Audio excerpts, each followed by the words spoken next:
So how many of us here, by show of hands, have lived abroad? Okay, and then keep your hand up if you've lived for at least a year abroad. Okay, great, you can put your hands down now. That actually makes this talk so much easier. So many of us here then have been newcomers elsewhere. That's good. A few years ago, I was looking for an apartment in a foreign country. I won't say which one, otherwise they'll come for me on Twitter. So I was looking for an apartment in a foreign country, and I found one that I liked. It was clean, it was quiet, it was well priced.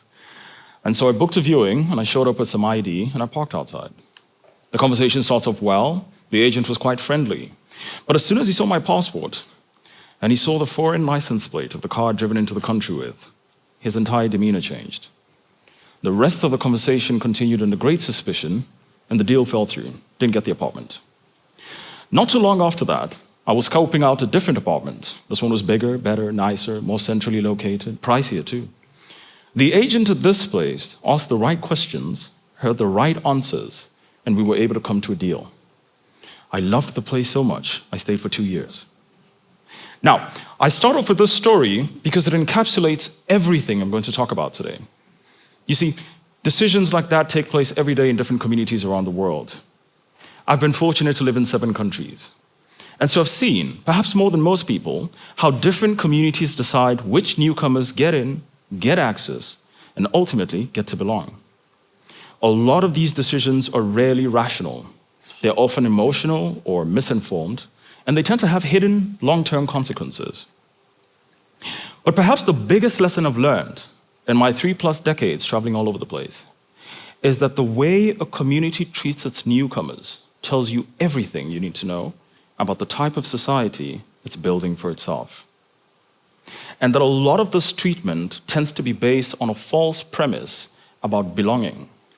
A premise that says that there is an us and a them, that there are insiders and outsiders, that there are locals and foreigners. A premise that tends to backfire, often unexpectedly, because it tends to miss one very simple fact about life, that in our own way, we're all newcomers, every single one of us. And the only thing that separates us is time and context. Now, when I say newcomers, I'm not just talking about immigrants, although that's one type of newcomer. No, see, to me, a newcomer is simply anybody who's crossing a threshold. I've been a newcomer many times, but so have you. And lots of things can make you a newcomer. When you're moving from one country to another, yes, you're a newcomer, but also when you're moving from one town or one city to another. In fact, economists, if there are any in the crowd today, they would call you an internal migrant. Also, when you're moving from one school to another, one job, one career, one industry, even from one relationship to another, in a sense, you're still a newcomer, because in each of these cases, you're arriving with history. You don't yet fully belong. You're learning the rules of the new place. And you hope there's someone on the other end who's going to welcome and accept you, so that over time, you can feel like you belong. Parenting, if it's your first child, can make you a newcomer, not least because you are producing a literal newcomer. But disability can also make you a newcomer. You shatter your spine or your knee, and you're new to the world of using crutches or a wheelchair. And yet, just on that last part, as a society, we're slowly coming around to the fact that disability isn't just for disabled people, aren't we? We recognize that every single one of us here in this room is one bad accident away from being disabled. So what do? We build ramps, we build lifts, we build accessible toilets. We know you might be born deaf or you might lose your hearing, so we caption videos so you can continue watching TikTok reels at night while your partner snores next to you without waking them up. We do all of this because we recognize that accessibility is infrastructure that we might one day need. And yet, when it comes to belonging, we somehow forget that, don't we? We assume that we will always be the insiders. We will always be the locals, never the outsiders, never the foreigners. And then we're surprised when the tables turn. I have a friend. He's a senior executive in his field, and he was telling me the other day that he's struggling to find a new role at this stage in his career, which is understandable. The economy has been a bit rough lately, but also, as everybody here knows, ageism is real.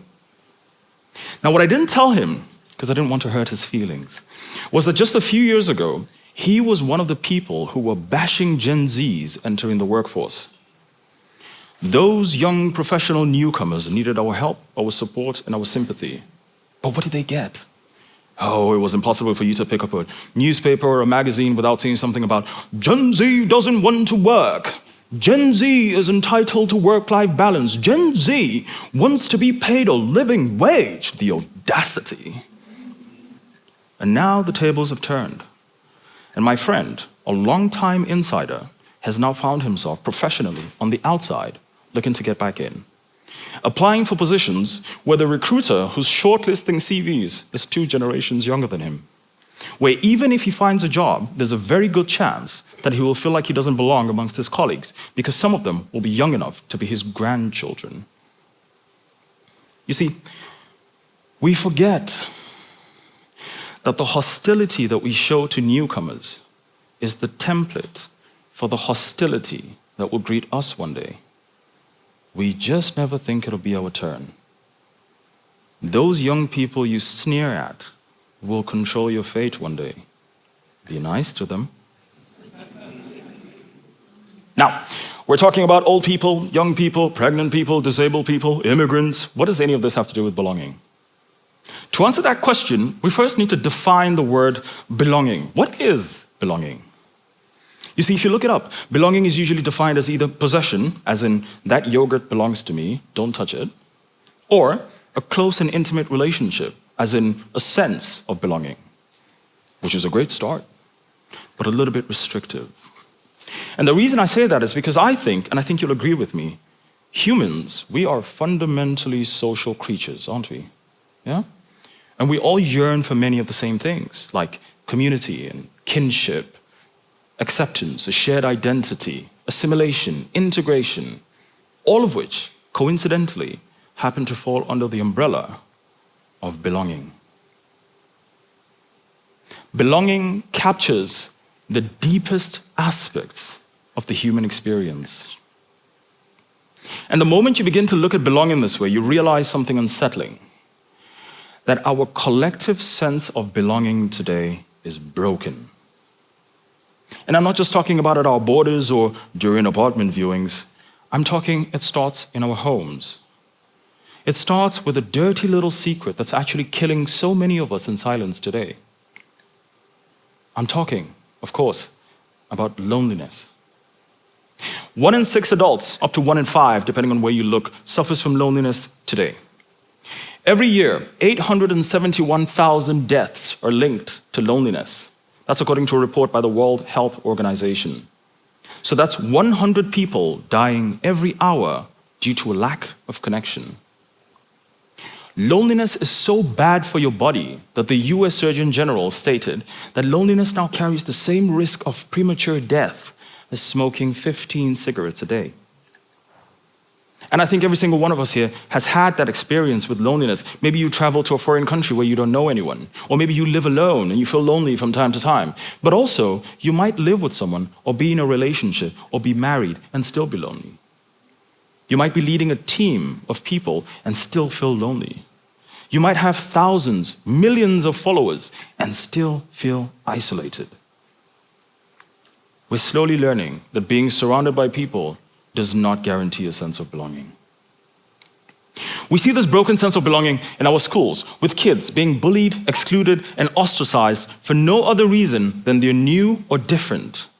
Different skin color, different hair, different accent, different ethnicity, different ability, different way of looking at the world. And we know that this affects their mental health, it affects their school performance. We also know that it leads children to seek belonging in the most unlikely places. Like, for example, joining a clique, or a local gang, or, God forbid, debate club. We see this broken sense of belonging in our workplaces, with nearly half of all employees stating that they feel lonely some of the time. 1 in 10 say that they feel lonely often or all of the time. This is according to several reports, including one by the British Red Cross. We know that these numbers go up if you're an employee that lives with a disability or chronic condition, if you're an ethnic minority compared to a native worker, or, interestingly, if you're a senior manager in the workplace, you're more likely to report feeling lonely. And we know that this affects not just your productivity and your job performance, it also affects things like how many sick days you take, whether you choose to quit. We know that it leads to feelings of imposter syndrome, which is really just you feeling like you don't belong in the rooms that you find yourself in. And that a lot of the stuff is caused by everything from poor recruitment practices that are biased to a lack of training and onboarding. So we see a broken sense of belonging in our homes, in our schools, in our workplaces, in our businesses, in the media, during apartment viewings, and even all the way to the government level. And it's affecting us medically, physically, socially, financially, and all the other adjectives that end in A-L-L-Y. Hang on. Those are not adjectives, are they? They're adverbs. Oh, my English teacher is probably watching this right now, embarrassed, considering I belonged in her class the entire semester when I was in school. Now, I know I've just made everything sound depressing. So what can we do about this problem? I think it comes down to three things: what we say, what we build, and what we do individually. And I'll start off with what we say, because what we say is a lot more important than we realize. You see, I went to a private high school somewhere in Southern Africa with lots of international kids and with an obviously very stellar English program. And I would hear some of the kids talk about the other African kids, calling them words like border jumpers or makwere, which is a word that's designed to make fun of a foreign African language you don't yet understand. So apparently, everybody else just sounds like kwere. Now, it sounded funny at the time until I realized that these children probably didn't learn these words by themselves. It starts at home. It starts with the language that children hear mom and dad using about the neighbors, about family friends, about those immigrants who've moved down the street. And because children are sponges, they absorb this language and they take it to school and they use it on other kids. But also, one day, they might turn around and use it on you too, when they decide you're no longer the cool parent or that you don't belong in their lives anymore. And so we need to be very careful with the language that we use around children. We also need to be careful with the language that we use in the media. Right now, if you look at how immigrants in the media are framed, it's usually as either villains or victims or resources to be exploited. And so you hear about immigrants being dirty and lazy and criminal, but also taking all the jobs and all the benefits and all the women, which is a very insane work ethic if that were true. And we might have one or two things to learn from immigrants if that was the case. The other reason why we need to be careful with the language that we use on newcomers is because othering is a cancer. And like any cancer, it doesn't care who it consumes, and it tends to spread. So today, it's immigrants. Tomorrow, it's the gays, or the Muslims, or the Christians. Which means we also need to be careful with the political rhetoric that we use around immigration and our borders, because it may make it difficult to attract the best and the brightest from all over the world to help grow the economy.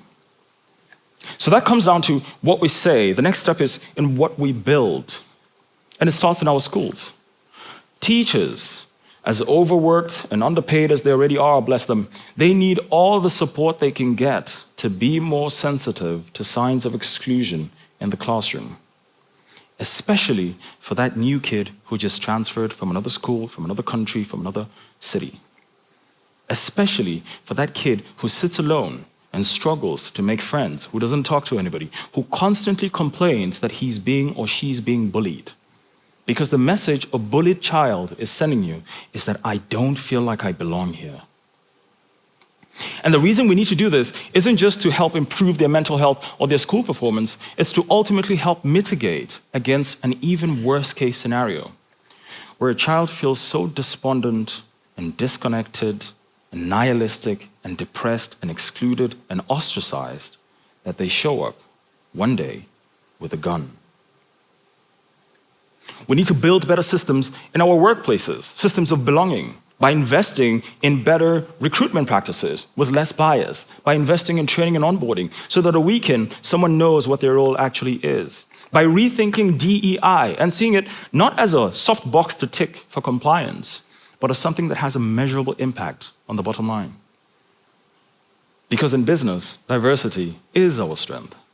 It results in fresher perspective from newcomers and also a robust leadership pipeline. And also investing in better team-building activities, things like improv classes or cooking classes, both of which are facilitated and which are some of the most fun you'll ever have with your colleagues. And not just depending on trust falls.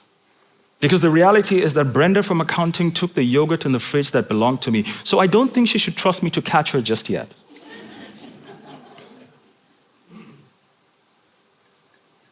We need to build better systems at the government level too, by overhauling how we think and go about immigration. Because you see, when we send the message through hostile political rhetoric and through bureaucracy with visas and immigration, we're telling the best and the brightest newcomers from all over the world that they don't belong here. And that makes it difficult for us to attract them here. It also makes it less likely that they're going to invest in our economy. So belonging is good for business, and belonging is good for the economy. And so that's what we can do, what we can say, and what we can build to foster an increased sense of the belonging infrastructure that we need. The final thing is in what we can do individually. So for example, you don't need to do much, just greet people. Learn to say their name. Be the person who invites others, who connects others, who makes introductions, who invites that newcomer out for a drink or for tea or for lunch with the crew. Costs you almost nothing, but it changes everything for a newcomer. I want to end on a slightly different note, something I find remarkable that actually connects all of us here today. You see, I'm standing on this red dot in front of you, but the story of how I got here actually starts thousands of kilometers away and many, many years ago. TED was co-founded by a man called Richard Wurman. Wurman's grandfather emigrated from Kiev in modern-day Ukraine all the way to the United States. For whatever reason, he felt he belonged in the United States more. If the United States had not welcomed that newcomer, maybe Richard doesn't get born, maybe TED doesn't get created, and maybe none of us are here today. In other words, the United States welcoming a newcomer is what has led to one of the most popular talk formats in the world today. That's the power of newcomers. And so if you take nothing else from my talk today, I want you to remember that in our own way, we are all newcomers, and we all bring something to the table. So let's try to build a more welcoming world. And Brenda, if you're watching this, that yogurt in the fridge belongs to me. Please don't touch it. Thank you.